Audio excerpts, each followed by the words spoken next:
Deuxième lecture, lecture de la lettre de Saint Paul apôtre aux Corinthiens. Frères, j'aimerais vous faire libre de tout souci. Celui qui n'est pas marié a le souci des affaires du Seigneur. Il cherche comment plaire au Seigneur. Celui qui est marié a le souci des affaires de ce monde. Il cherche comment plaire à sa femme. Et il se trouve divisé. La femme sans mari ou celle qui reste vierge a le souci des affaires du Seigneur, afin d'être sanctifiée dans son corps et son esprit. Celle qui est mariée a le souci des affaires de ce monde. Elle cherche comment plaire à son mari. C'est dans votre intérêt que je dis cela. Ne n'est pas pour vous tendre un piège, mais pour vous proposer ce qui est bien, afin que vous soyez attachés au Seigneur sans partage. Parole du Seigneur.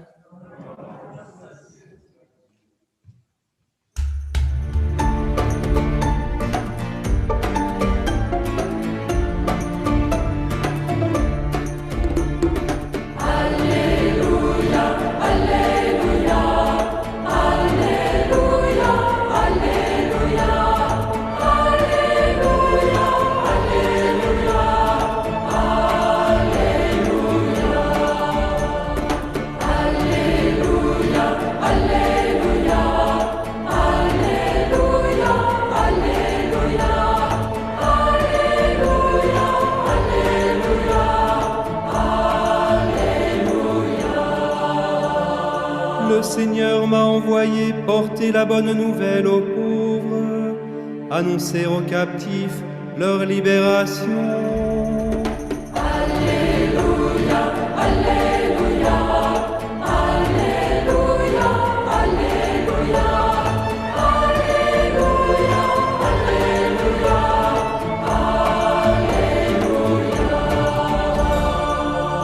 Seigneur soit avec vous. Proclamation de la bonne nouvelle de Jésus-Christ selon saint Marc. Gloire à toi, Seigneur. Jésus et ses disciples entraient à Capharnaüm. Aussitôt, le jour du sabbat, il se rendit à la synagogue et là, il enseignait. On était frappé par son enseignement, car il enseignait en homme qui a autorité et non pas comme les scribes. Or, il y avait dans leur synagogue un homme tourmenté par un esprit impur qui se mit à crier : « Que nous veux-tu, Jésus de Nazareth? Es-tu venu pour nous perdre? Je sais qui tu es. Tu es le Saint de Dieu. » Jésus l'interpella vivement : « Tais-toi, sors de cet homme. » L'esprit impur le fit entrer en convulsion, puis poussant un grand cri, sortit de lui. Ils furent tous frappés de stupeur et se demandaient entre eux : « Qu'est-ce que cela veut dire ? Voilà un enseignement nouveau, donné avec autorité. Il commande même aux esprits impurs et ils lui obéissent. » Sa renommée se répandit aussitôt partout dans toute la région de la Galilée. Acclamons la parole de Dieu. Louange à toi, Seigneur Jésus. Mes chers amis, mes chers frères et sœurs, bonjour. Qu'est-ce que cela veut bien dire? C'est la question qui est posée à la fin de cet évangile.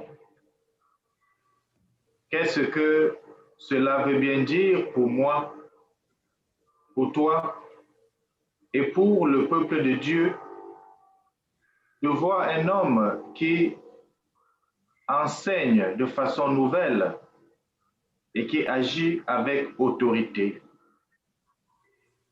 Pour bien répondre à cette question et bien la comprendre, mes chers frères, mes chères sœurs, mes chers amis, il est essentiel de retourner d'abord aux lectures d'aujourd'hui. Ces lectures sont une pédagogie, un enseignement, je dirais formidable, qui nous aide aujourd'hui et plus que jamais de connaître notre rôle, notre place et même de savoir très clairement l'identité de celui que nous suivons, l'identité de notre Seigneur et Sauveur Jésus-Christ. Dans la première lecture, on écoute Moïse tenir un langage au peuple. Nous savons ce qui s'est passé. Il faut dire que Moïse, nous le savons, avait fui l'Égypte et arrivé dans cette terre dans laquelle il servait une famille où il avait pris une épouse. Et parce qu'il était berger, retenez bien sa fonction, berger, et conduisait les troupeaux, il arrive dans une plaine et au mont Sinaï, il voit un feu qui attire son attention. Il va à la rencontre de ce feu. Lorsqu'il approche de ce feu, il entend une voix. Moïse, Moïse. C'était Dieu qui se révélait à Moïse dans le buisson ardent.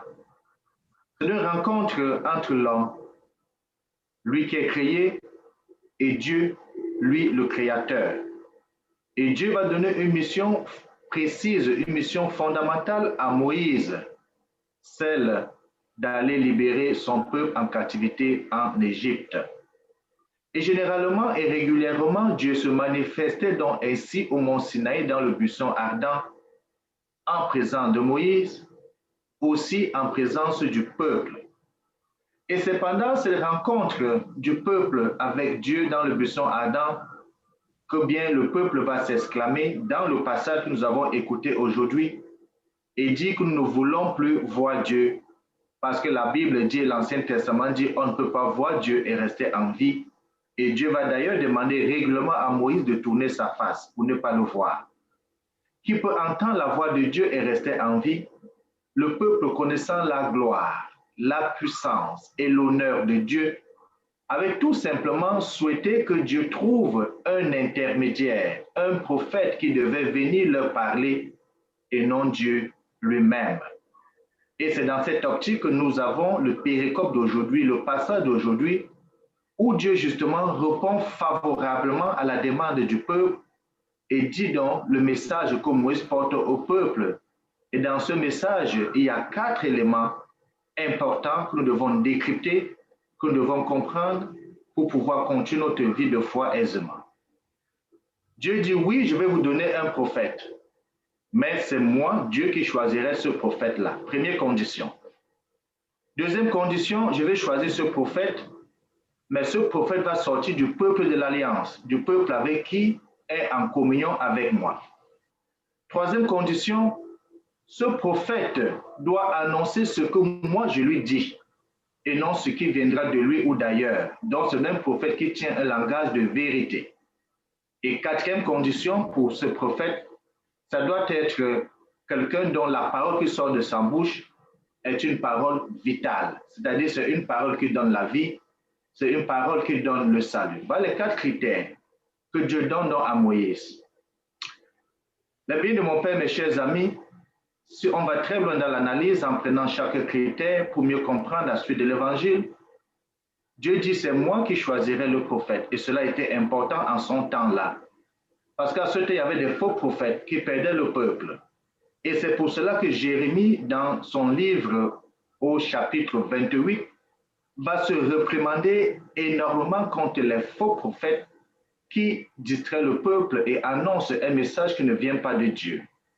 C'est pour cela qu'au mont Horeb, rappelez-vous, le prophète Élie va détruire les faux prophètes Baal avec leurs faux dieux pour montrer la suprématie du Dieu qui nous a créés, du Dieu qui donne le message aujourd'hui à Moïse, du Dieu qui est notre Père.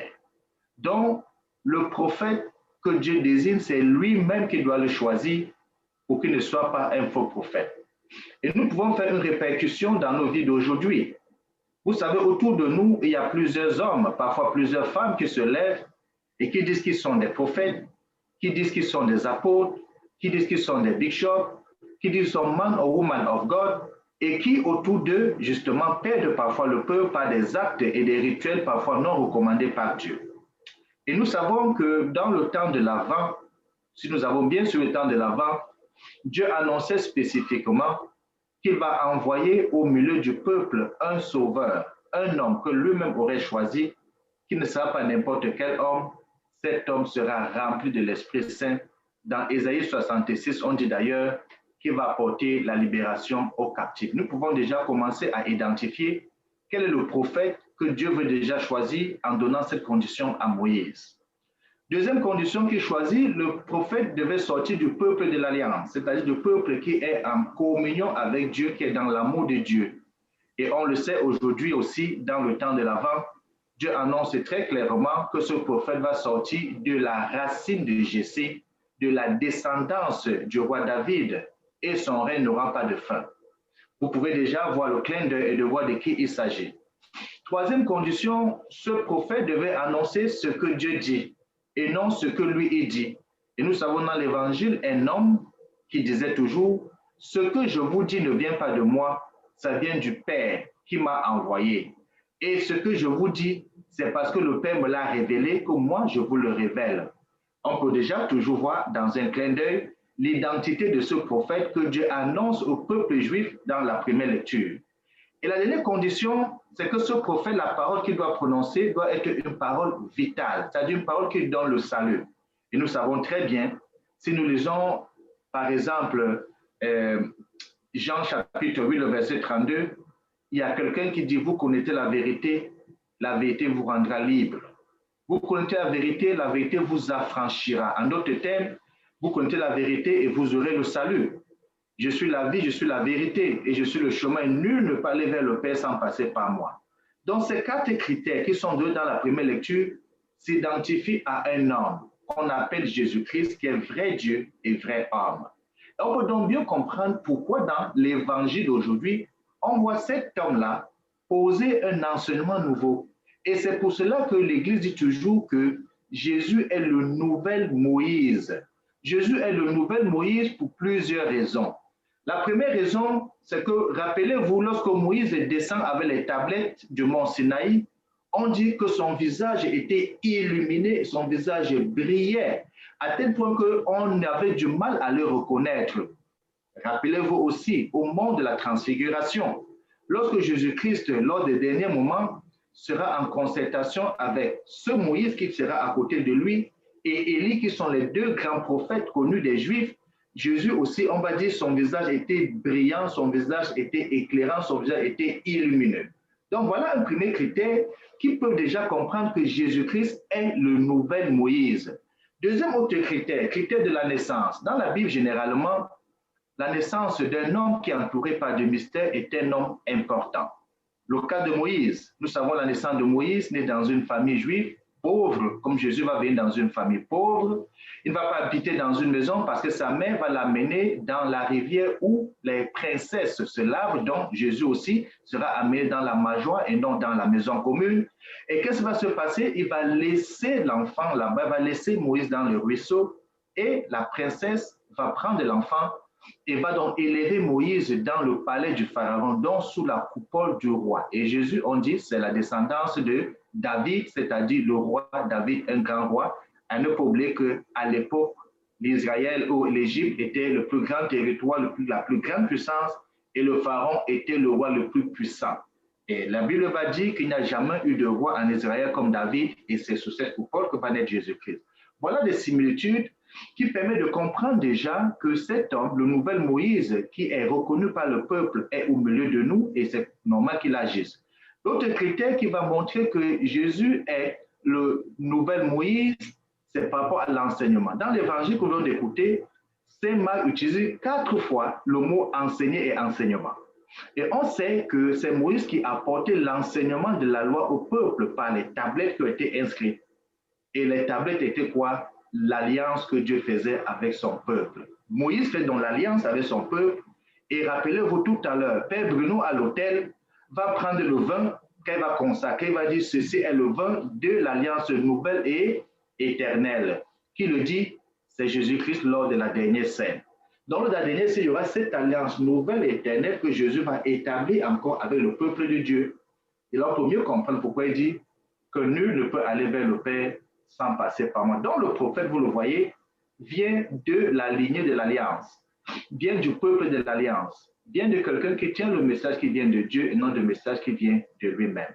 Et là, si nous pouvons identifier que c'est exactement le prophète que Dieu avait annoncé depuis le Sinaï, on peut mieux comprendre maintenant l'évangile. Dans l'évangile, qu'est-ce qu'on dit? Cet homme, il a un enseignement nouveau. C'est-à-dire, il ne fait plus nécessairement ce que les scribes, qui étaient les docteurs de la loi, faisaient. Il fait des choses extraordinaires. Et quel enseignement nouveau que Jésus nous apporte? Il nous montre que Dieu est accessible à tout le monde. Il nous montre que lorsque Dieu s'était éloigné de l'homme au jardin d'Éden, après la faute d'Adam et Ève, Dieu s'est réconcilié encore avec sa création. Dieu s'est réconcilié avec l'homme.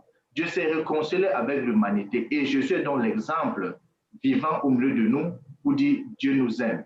Et d'ailleurs, c'est ce que Saint Jean va le dire. Jean chapitre 3, le verset 16, va dire Dieu a tant aimé le monde qu'il a envoyé son Fils unique pour que quiconque croit en lui ne meure pas, mais ait la vie éternelle. Et vous voyez, ça remplit la quatrième condition, que la parole de ce prophète sera une parole vivante, sera une parole vitale, sera une parole salvatrice, c'est-à-dire une parole qui donne le salut et qui relève.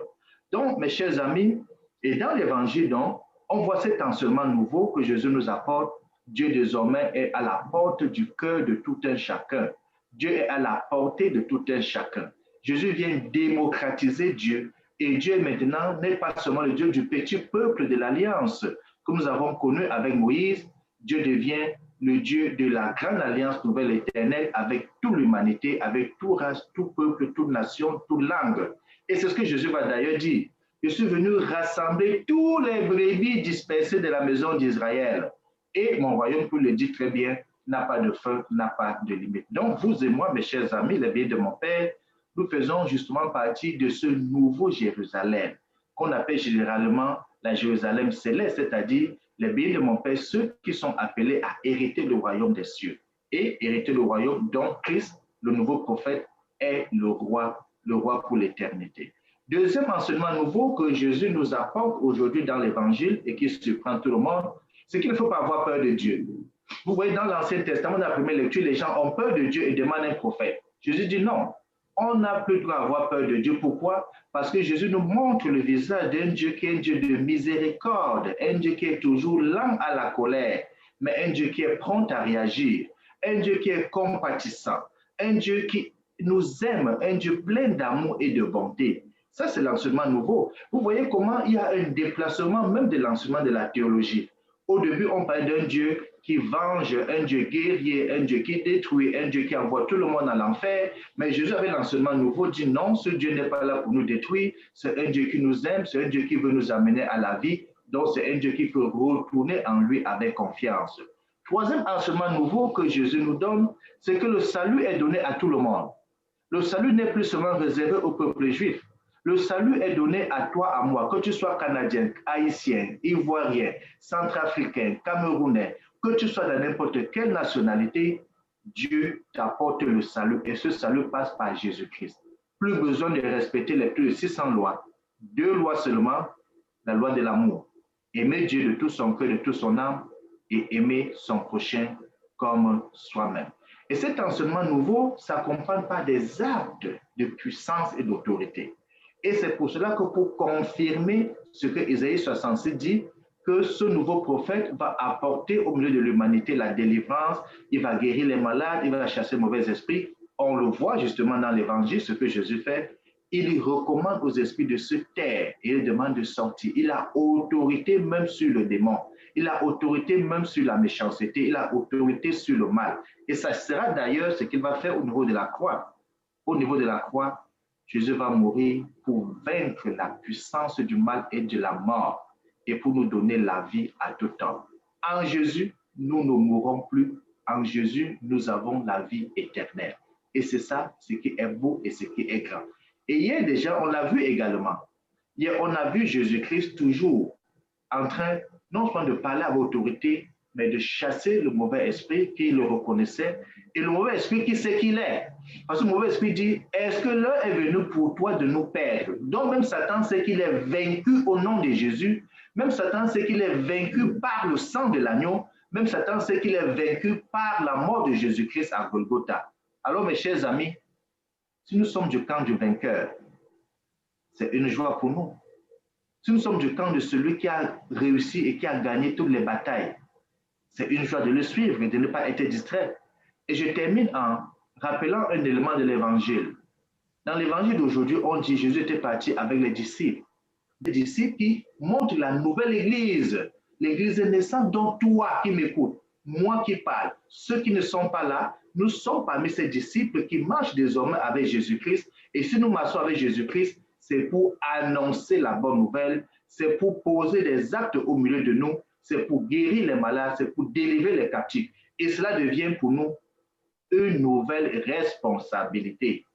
Tout baptisé est appelé à être disciple de Christ, mais tout baptisé est appelé à devenir missionnaire, à donner ce nouveau message, ce nouveau enseignement que vraiment Dieu a suscité au milieu de nous un prophète qui est au-dessus de tous les prophètes parce que c'est son Fils lui-même qui est venu, non pas créé, mais engendré pour nous montrer le salut. Et c'est ça la bonne nouvelle que nous célébrons aujourd'hui. C'est ça que nous célébrons tous les dimanches. Le premier jour de la semaine, le 8e jour de la semaine, le jour où le Christ est ressuscité d'entre les morts. Parce que le Christ est ressuscité pour que nous ressuscitons avec lui, comme va le dire Saint Paul. Si nous mourons avec lui, nous, vous pouvez terminer, non? Si nous mourons avec lui, nous vivrons. Si nous mourons avec nous vivrons. nous vivrons. Amen. Amen. Voilà, on va continuer la célébration. Donc, pour célébrer cette Eucharistie, pour continuer à vivre avec le Christ qui est déjà vivant et qui a vaincu la mort.